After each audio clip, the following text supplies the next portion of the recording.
ఇక వివరాల్లోకి వెళ్తే రాష్ట్ర ప్రభుత్వ మార్గదర్శకాల మేరకు ఈ నెల 14 నుంచి 20 వరకు పల్లె పండుగ పంచాయతీ వారోత్సవాలు విజయవంతానికి కృషి చేయడం జరుగుతుందని జిల్లా కలెక్టర్ షాన్ మోహన్ అన్నారు. మంగళవారం రాష్ట్ర ఉప ముఖ్యమంత్రి కొణిదెల పవన్ కళ్యాణ్, పంచాయతీరాజ్ గ్రామీణాభివృద్ధి శాఖ ప్రిన్సిపల్ సెక్రటరీ శశిభూషణ్, పంచాయతీరాజ్ గ్రామీణాభివృద్ధి శాఖ డైరెక్టర్ కృష్ణతేజ, ఇతర ఉన్నత స్థాయి అధికారులతో అమరావతి నుంచి అన్ని జిల్లాల కలెక్టర్లతో వీడియో కాన్ఫరెన్స్ ద్వారా మాట్లాడారు.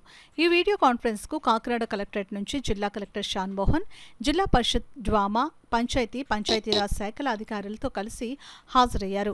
పల్లె పండుగ పంచాయతీ వారోత్సవాల నిర్వహణలో భాగంగా 14 నుంచి 20 వరకు అన్ని పంచాయతీల్లో చేపట్టవలసిన కార్యక్రమాలపై రాష్ట్ర ఉప ముఖ్యమంత్రి జిల్లా కలెక్టర్లకు దిశానిర్దేశనం చేశారు.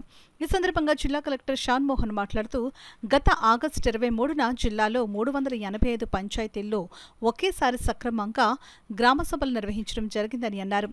ఇదే రీతిలో ఈ నెల 14 నుంచి 20 వరకు నిర్వహించే పల్లె పండుగ పంచాయతీ వారోత్సవాలను జిల్లాలో వివిధ నియోజకవర్గాల ప్రజాప్రతినిధులను భాగస్వామ్యం చేస్తూ సక్రమంగా నిర్వహించేందుకు కృషి చేయడం జరుగుతుందని రాష్ట్ర ఉప ముఖ్యమంత్రికి వివరించారు. వీడియో కాన్ఫరెన్స్ లో జిల్లా పరిషత్ CEO VVVS Lakshmanarao, DWAMA PD L Venkatalakshmi, జిల్లా పంచాయతీ అధికారి P Ravikumar, Panchayati Raj SE AVS Srinivas, EE M Mallikarjun, Kakinada DLDO Vasudevara, ఇతర అధికారులు తదితరులు పాల్గొన్నారు.